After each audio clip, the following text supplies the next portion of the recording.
dating all the way back to the very first Mortal Kombat, I actually worked in an arcade at the time. I remember coming into work and hearing the sound of people going, oh, ah, you know, making these loud screams and yells and cheers because they were seeing something they had never seen before. The reason fatalities appeal to so many people is these brutal, over-the-top things that, you know, most people never even want to think of doing to someone they know, or even to someone that they don't know. Fatalities are awesome in that it's a perfect way to end a match. It's a good way to show that you dominated over your defeated opponent. It's a final punctuation mark that, okay, I just kicked your ass, and now I'm gonna humiliate you even more. What makes the fatalities awesome, I think, is the sense of humor to them.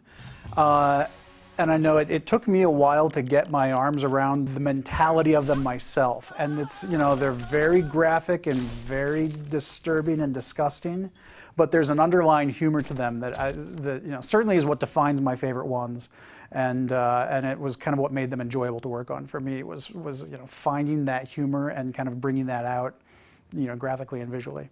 I think a lot of the casual players, you know, specifically pick up Mortal Kombat, are always looking up, you know, what are the fatalities, how gruesome they are, you know, even finding out, like, unlocking them through the game and stuff like that.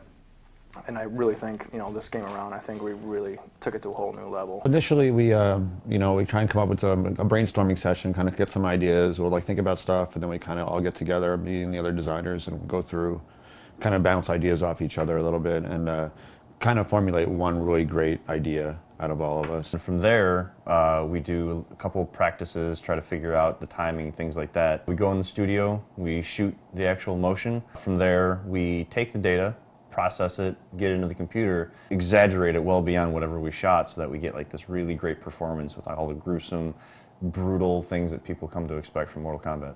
So once all of the action had been defined, we would make sure that blood, any of the magic, any of the you know, any of the other visuals that don't fall under either environments or characters would get put into the cinemas. The most fun I had was actually the one fatality, actually in particular, was the Kung Lao. You know, one of the iconic ones that have been used in a lot of the marketing now, when he lays down his hat and, you know, pulls the unsuspecting victim through it. Carlos is you know, he's a huge character in the studio, and he likes to keep the mood upbeat. The best part that I love about these fatalities is I get to beat up on Rick O'Mara, and he also gets to, you know, perform his fatalities on me. I actually remember when we were shooting the Cabal fatality where the victim falls on the hook swords, and you had Tony supporting Carlos as Carlos is falling over, and it was just hilarious because when you look at the raw data up on the screen, you don't see Tony there, so it just, he fell and it looked so perfect. It was hilarious.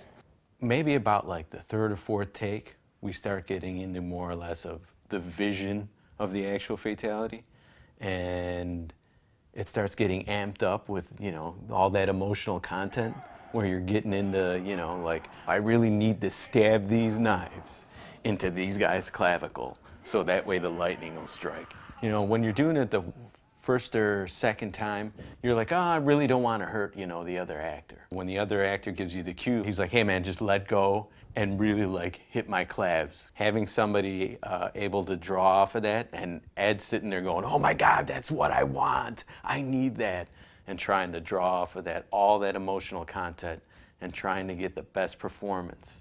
My role on fatalities was to make sure that once everything else was in place, that we had visual effects for the fatalities. So once all of the action had been defined, we would make sure that blood, any of the magic, any of the visuals that don't fall under either environments or characters would get put into the cinemas. Probably my favorite and most successful effects are the ones where we involve the most sleight of hand. The classic reptile fatality, getting his tongue to work, was one of those real coups. That's the sort of thing that, you know, there's not a cut and and dried system for doing. There were a lot of cheats and sleight of hands that we used to make that work. We use basically a beam, just an ability in the engine to draw a mesh from one point to another, basically attaching one end to Reptile's head and one end to the victim's head, and then introducing material-driven noise to that to make it seem as though there's an elastic tongue where really it's just a code-driven mesh that's going from one point to another.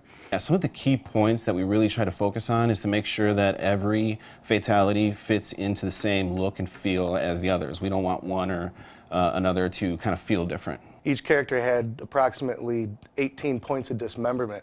So you can imagine, the technical hurdles we had to go through initially, working closely with the tech group to get a procedural tool inside of our tool to be able to do it on the fly. The effects guys had a major role in making the fatalities just look perfect. They are masters of blood placement and all the effects that go with fatalities, like radons, electricity, all the blood decals that had to be put on to make fatalities look nasty.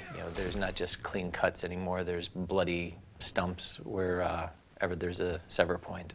Every fatality had its own challenges, ranging from just making the blood look good, and blood from the outset is a tricky thing to get right. Fluids and liquids are a difficult thing to do in particles, and even more difficult to do in real time when we don't have the ability to render something, when we have to do a graphic that will update 60 times a second. And so even just the rudiments of getting the liquids to look good had its own challenges. One of the really cool things was at E3 this year and a bunch of the other trade shows, we got to see some of the stuff that we thought of and came up with, and we weren't sure how well it was going to translate. I thought it was cool, but then during the demos we did, the first time we showed fatalities, we showed this trailer of a bunch of the fatalities together, and we had people standing up and clapping for moments of things that I came up with, like Sector's fatality, for instance, when all the missiles come out and blow up all the body parts, people just going nuts for that. A lot of people were cringing, and I think that's kind of maybe when we started, or going in the right direction here.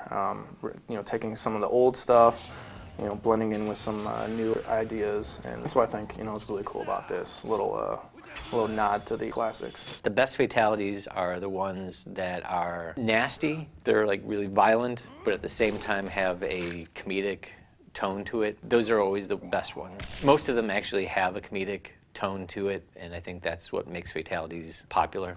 Get over here!